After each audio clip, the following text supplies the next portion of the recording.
Assalamualaikum warahmatullahi wabarakatuh. Perkenalkan nama saya Cici Afriani dengan NIM 3333240024 dari kelompok 25.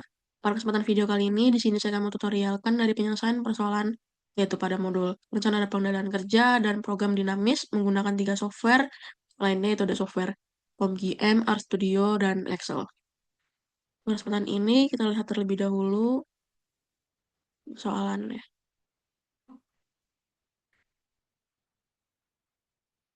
Di sini terdapat 3 soal lainnya.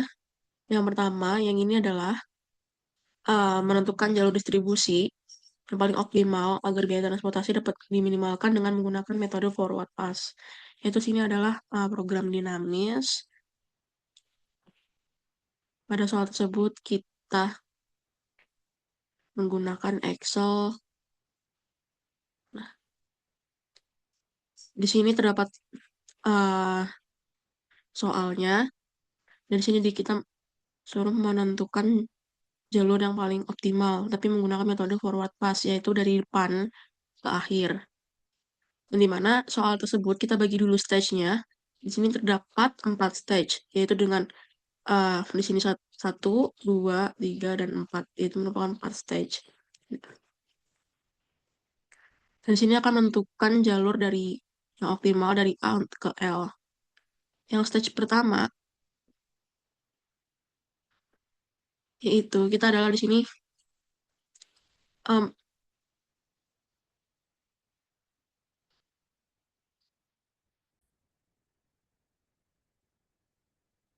itu pada stage pertama itu adalah di kota B, C, D, B, C, D, dan E. Di sini kita masukkan B, C, D, dan pada di uh, jalur jalur yang sini ada di kota A, yang dimana yang buat dari kota A ke B adalah 7, kota A dan ke C adalah 6, kota A ke D adalah 5, dan A ke kota E adalah 9. Ketika sudah merumuskan tersebut, kita lanjut ke stage 2. Stage 2 yaitu pada di kota F, G, dan H, yang dimana sebelum ke kota F, G, dan H, kita itu melalui di kota B, C, D, E terlebih dahulu. Yang dimana sini rumusnya, pada di kota F, ke kota dari kota dari kota F sebelum ke kota B ini, yaitu adalah di sini 4, itu ditambah dengan di kota B 7 tambah. Terus sama juga pada di kota F yang di sebelumnya di kota C, yaitu 10 tambah 6. Terus juga sama pada di kota D ini, kenapa tidak? Karena pada di kota D ini adalah dari kota D ke F ini dia tidak mempunyai jalurnya. Kota E juga sama. Terus didapatkan juga di sini untuk F2-nya adalah minimum dari masing-masing jalur tersebut. Yang dimana di sini didapatkan minimumnya adalah 11, yang dimana 11 ini adalah kota B. Terus lanjut juga 9 ini adalah di kota C, dan 14 ini ada di kota D. Lanjut pada stage 3, yaitu stage 3 ini adalah di kota IJK, yang dimana sebelum IJK ini adalah di kota FGH. Sama seperti sebelum stage 2, yaitu dari kota F ke kota I ini adalah di 12, ditambah pada sebelumnya yaitu kota F ini adalah 11, ditambah jadi 23. Sama juga, dan kota H ini kenapa tidak ada, yaitu dari kota H ke I, dia tidak mempunyai jalurnya. Lanjut, pada itu buat solusi optimumnya adalah pencarian nilai terkecil, yaitu dengan rumus minimum dari masing-masing kota, yang dimana dapat nilai 14, yaitu pada di kota G. Rupanya juga sama dari kota J juga, dia dari kota J ini solusi optimum adalah kota G. Terus juga sama kota K juga mendapatkan solusi optimumnya pada di kota H. Kita lanjut pada stage 4, yang stage terakhir, yaitu pada kota terakhir adalah L, dan sebelumnya adalah kota IJK. Kita juga sama masukkan rumusnya, yaitu di kota I, di sini 7, I7 ditambah 14. Ini juga sama di kota K juga, di sini 11 ditambah 22.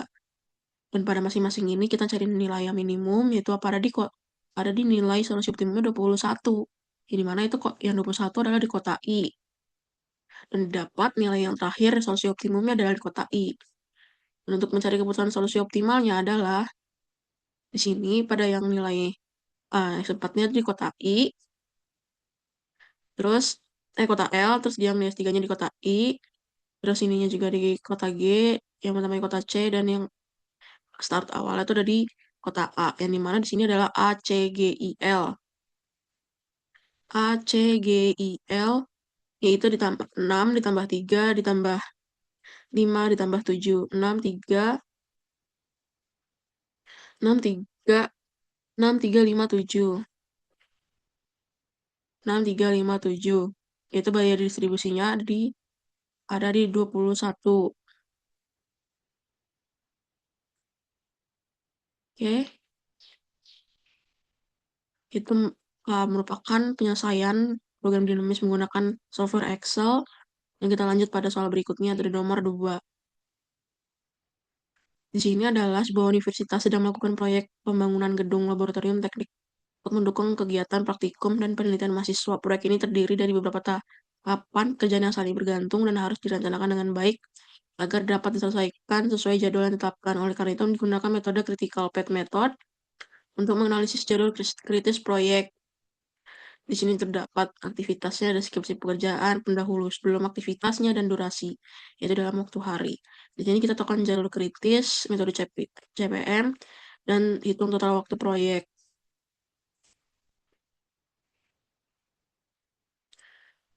Terus kita beralih ke studio. Di sini juga sudah kita masukkan sintaksnya.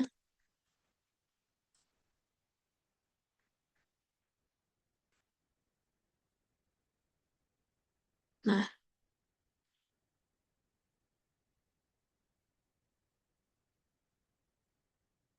di sini kita mendefinisikan terlebih dulu aktivitas proyeknya. Di mana di sini ada aktivitasnya adalah A, B, C, D, E, F, G, H, dan di durasinya kita tulis yaitu 7, 12, 10, 18, 24, 6, 8, 5. Dan dari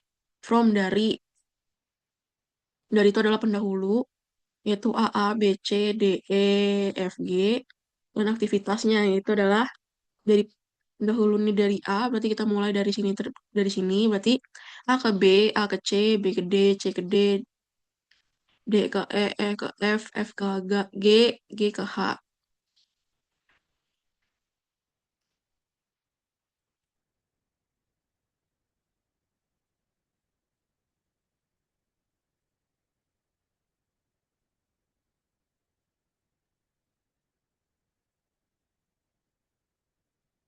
Kita running dulu.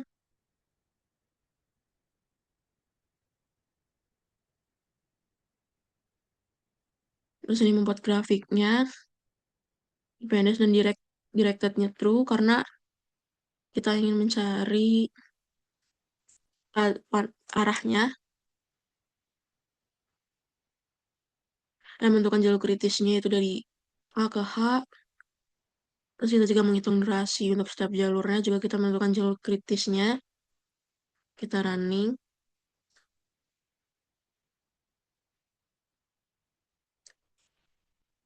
Setelah itu kita akan menampilkan grafik jalur kritisnya.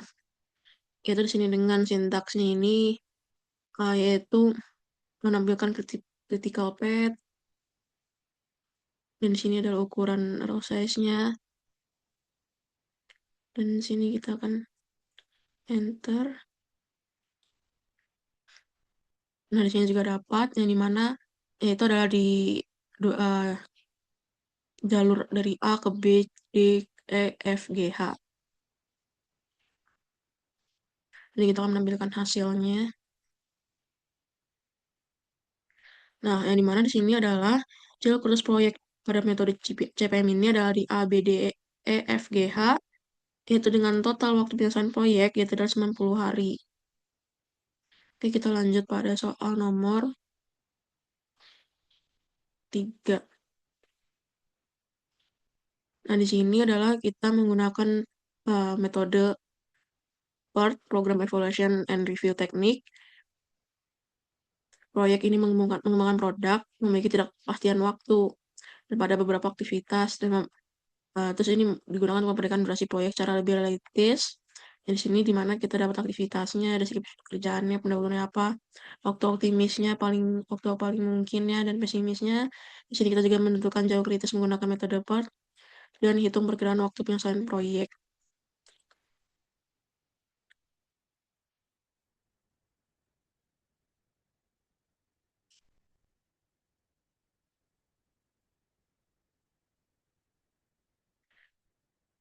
Nah, di sini adalah kita mendefinisikan lagi, yaitu waktu pada waktu PERT-nya. Di sini ada waktu aktivitasnya adalah A, B, C, D, E, F, G, H. Dan kita masukkan juga waktu optimisnya, itu 10, 12, 14, dan seterusnya. Dan waktu paling mungkinnya, terus waktu pesimisnya. Nah, pada yang metode PERT ini, kita menghitungkan waktu ekspektasi menggunakan rumus PERT, yang dimana itu aktivitas optimis ditambah 4 dikali aktivitas paling mungkin. Yaitu nanti ditambah aktivitas pesimisnya dan dibagi 6. Terus lanjut juga mendefinisikan hubungan antara aktivitas, yaitu dari dan dari dan ke, yaitu from-nya itu dari itu mendahulu, terus to-nya itu adalah ke aktivitasnya. Di sini A ke B, A ke C, B ke D, C ke D, D ke E ke F, E ke G, F ke H, G ke H.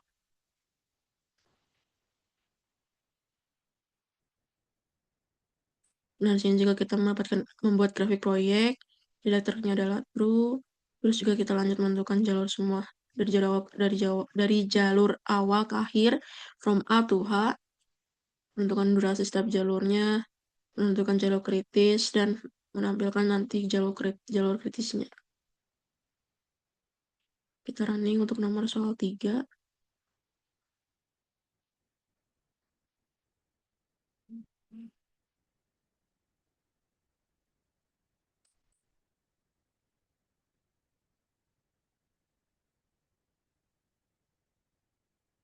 Terus lanjut menampilkan grafik jalur.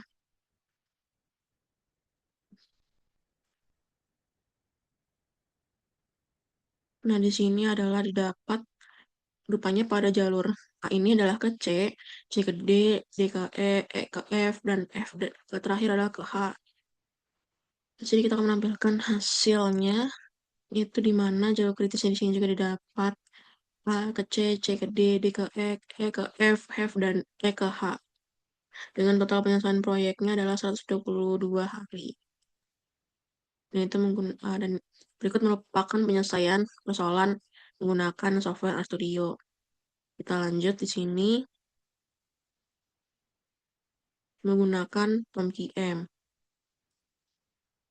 Pada POM-QM yaitu di sini ada modulnya, itu ada di sini Project Management atau CPM.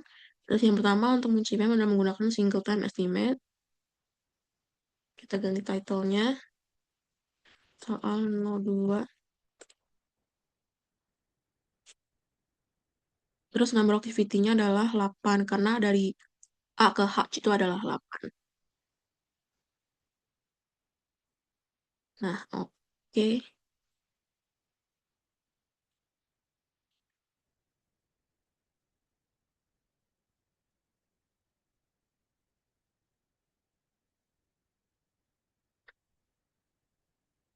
Nah, kita masukkan activity time-nya.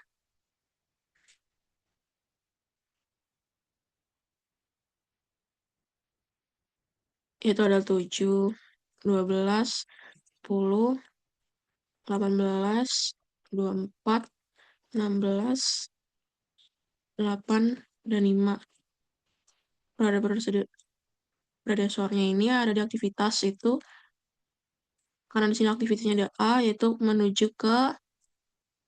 pada di pendahulunya, di sini adalah A, di sini B, di sini C, di sini D, di sini E, di sini F, di sini G. Nah, kita solve aja. Nah, di sini didapat chartnya itu A ke B, C ke B ke D ke E ke F ke G dan ke H. Yang dimana di sini adalah projectnya yang ditetap di awalnya adalah 90 hari. Oke, lanjut pada soal nomor 3 itu menggunakan project management bertemu GPM tapi triple time estimate terhadap waktu optimis, pesimis, dan waktu paling mungkin, most likely ya. Ini juga sama nomor 3,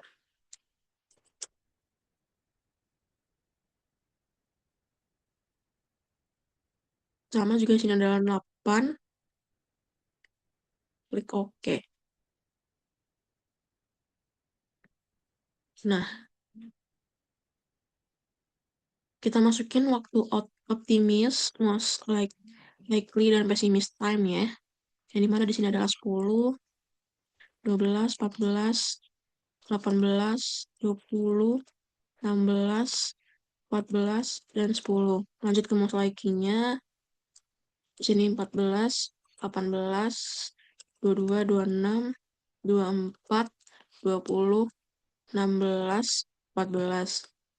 Pesimis time-nya 20, 22, 28, 32, tes 34, 30, 26, dan terakhir 20. Dan juga sini adalah dimasukin ke pada sorenya juga. Di sini adalah di waktu pendahulunya adalah karena di aktivitas pendahulunya tidak ada, di sini kosongin, yaitu sini lanjut ke A, B, di sini C, di sini D, di sini E lagi, dan di sini F dan G. Oke, kalau sudah kita solve. Dan di sini juga didapatkan project pada proyek tersebut ada di 122 hari. Nah, itu merupakan penyelesaian masalah menggunakan POMQM.